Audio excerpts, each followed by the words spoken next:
Hello दोस्तों, आज हम बात करेंगे स्टेंट रीब्लॉकेज यानी स्टेंट रीस्टेनोसिस के क्या कारण हो सकते हैं। जब कभी किसी व्यक्ति को दवा वाला स्टेंट लगाया जाता है तो रीब्लॉकेज के चांस 5 से 7% होते हैं। जब कभी हम किसी व्यक्ति को सादा या नॉन मेडिकेटेड स्टेंट लगाते हैं तो रीब्लॉकेज का चांस 20-25% तक जाता है। पर ये क्या फैक्टर्स होते हैं जिनकी वजह से लोगों को रीब्लॉकेज होता है, आज इस पर हम बात करेंगे। इसलिए किसी बीमारी के कारणों को हम समझ सकते हैं, किसी प्रॉब्लम के कारणों को हम समझते हैं तो उसे मैनेज करना अक्सर ज़्यादा इजी हो जाता है, ज़्यादा मैनेज करने में रिजल्ट्स आपको बेटर मिलते हैं। इसलिए आज हम स्टेंट रीस्टेनोसिस के कारणों पर बात करेंगे। टॉपिक पर जाने से पहले जो लोग हमारे चैनल पर नए हैं उन्हें रिक्वेस्ट करूँगा कि चैनल को सब्सक्राइब करें, वीडियोज़ को लाइक करें, शेयर करें, फॉलो करें, कमेंट करें, पूरा देखें।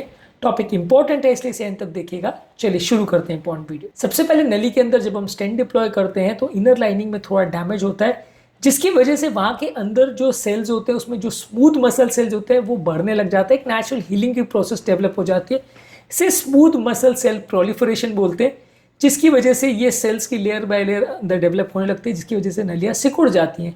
इसके अलावा वहाँ पे जो स्मूथ मसल सेल प्रोलिफरेशन होता है, इसके अलावा वहाँ पे एक्स्ट्रा सेलुलर मैट्रिक्स भी आ जाता है, यानी सेल्स के आसपास के जो तत्व होते हैं जो सेल्स को बांध के रखते हैं, जो फाइबर थ्रेड्स वगैरह होते हैं। इसके अलावा जो इंटीमा जो इनर लाइनिंग है उसको न्यू इंटीमा बोलते हैं, वहाँ पे एक और लाइनिंग बनने लगती है, इसको न्यू इंटीमल टिश्यू बोलते हैं। तो ये सारी चीज़ें वहाँ पे डेवलप होने लग जाती है, जिसकी वजह से स्टेंट में रीस्टेनोसिस होने लगता है बेसिकली। इसके अलावा जनरल भाषा में ये भी समझ सकते हैं कि एक तरह का फॉरेन बॉडी रिएक्शन या एक इन्फ्लेमेशन भी ट्रिगर हो जाता है, क्योंकि बेसिकली नली में आप एक फॉरेन बॉडी एक स्टेंट या एक मेटल डाल रहे हैं, जिसकी वजह से वहाँ पे इन्फ्लेमेशन ट्रिगर हो सकता है। जब कभी भी इन्फ्लेमेशन होगा, हीलिंग की प्रोसेस एक्टिवेट होगी, जिसकी वजह से लोगों को रीब्लॉकेज डेवलप हो सकता है।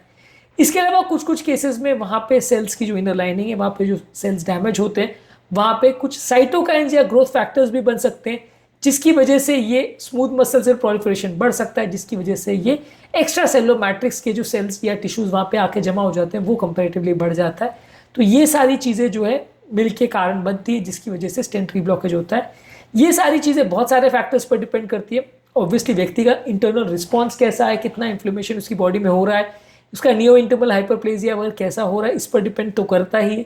स्टेंट के डिज़ाइन पर भी डिपेंड करता है। कई बार स्टेंट अलग अलग तरह के डिज़ाइंस के होते हैं, उसमें कंपेरेटिवली रीब्लॉकेज का चांस अलग अलग होता है। जैसे कि मैंने बोला, सादे या नॉन कोटेड स्टेंट्स में रीब्लॉकेज का चांस ज़्यादा होता है, क्योंकि मेडिकेटेड स्टेंट में एक सिरोलिमस, एवरोलिमस, जोटारोलिमस इस तरह का एक एंटी कैंसर केमिकल कोटेड होता है, जो कि ये प्रोलिफरेशन या सेल्स की जो बढ़ने की प्रोसेस है उसको कम करता है।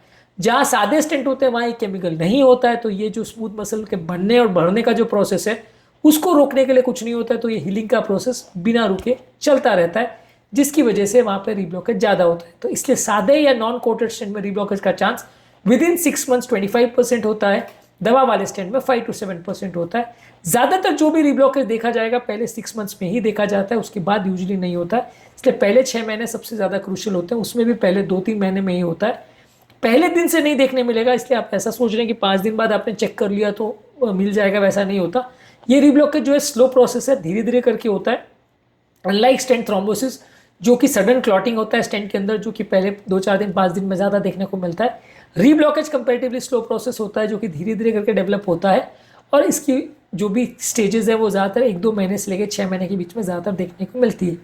इसके अलावा अगर किसी व्यक्ति का स्टेंट अंडर एक्सपैंडेड हुआ, यानी स्टेंट आपने डिप्लॉय किया लेकिन वो दीवार की सतह को प्रॉपर्ली टच नहीं कर रहा है, तो उसके स्टेंट के अंदर जो केमिकल की कोटिंग है वो दीवार पर असर नहीं कर पाएगी, जिसकी वजह से रीब्लॉकेज का चांस बढ़ जाएगा। क्योंकि स्टेंट के ऊपर जो केमिकल का कोटिंग है जब वो दीवार के साथ टच करेगा तब वो सेल के बढ़ने की प्रोसेस को रोक पाएगा। तो स्टेंट जो दवा वाले स्टेंट जैसा बिहेव करना था वो नहीं करके सादे स्टेंट जैसा बिहेव करेगा, क्योंकि सारा केमिकल जो है वो दवा ब्लड के साथ बह जाएगा, तो आपको सादे स्टेंट जैसा रीब्लॉकेज मिलेगा। तो स्टेंट अगर अंडर एक्सपैंडेड है तो भी वैसे केस में रीब्लॉकेज का चांस ज़्यादा होगा। कभी कभार स्टेंट में मैकेनिकल फेलियर हो जाता है, स्टेंट कई बार बहुत हार्ड नली में अगर डाला जाए तो स्टेंट फ्रैक्चर या टूट सकता है, जिसकी वजह से भी रीब्लॉकेज का चांस ज़्यादा हो सकता है।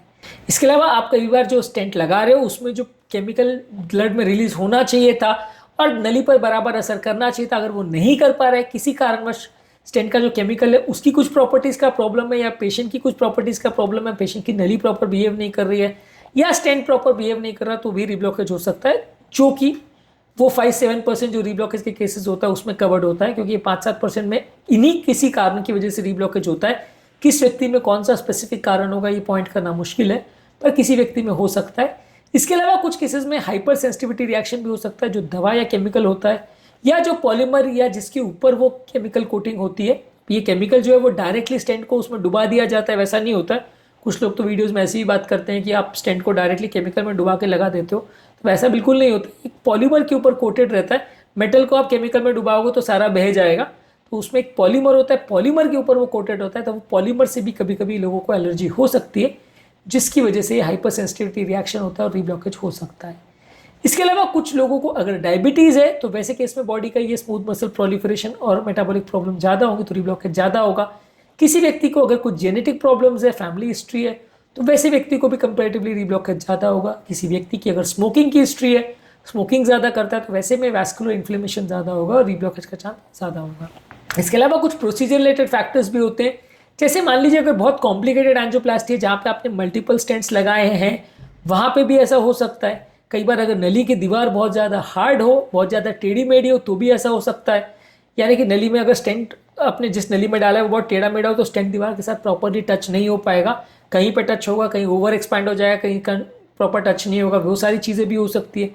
दीवार अगर बहुत हार्ड है तो स्टेंट फूट सकता है, फ्रैक्चर हो सकता है, तो इसकी वजह से भी हो सकता है। कई बार जो आपने स्टेंट लगाया है वो पूरे ब्लॉकेज को कवर नहीं किया, कुछ पोर्शन छूट गया, तो वैसे पोर्शन में भी नया रीब्लॉकेज डेवलप हो सकता है। तो ये सारे टेक्निकल कारण भी हो सकते हैं जिसकी वजह से लोगों को रीब्लॉकेज डेवलप हो सकता है। ज़्यादातर ये रीब्लॉकेज के बहुत सारे तरह के कारण होते हैं। इसको कम करने के लिए आप बहुत ज़्यादा कुछ नहीं कर सकते। आप ज़्यादातर ये कि मेडिकेटेड स्टेंट अच्छी क्वालिटी का, अच्छी कंपनी का यूज़ करें तो ज़्यादा अच्छा है। इसके अलावा एंजियोप्लास्टी के दौरान जो है कार्डियोलॉजिस्ट अगर बेटर वे में उसको डिप्लॉय करता है, ज़्यादा एक्यूरेटली ध्यान रखता है, ज़्यादा एक्सपीरियंस्ड है, तो प्रॉब्लम्स होने का चांस कम रहेगा।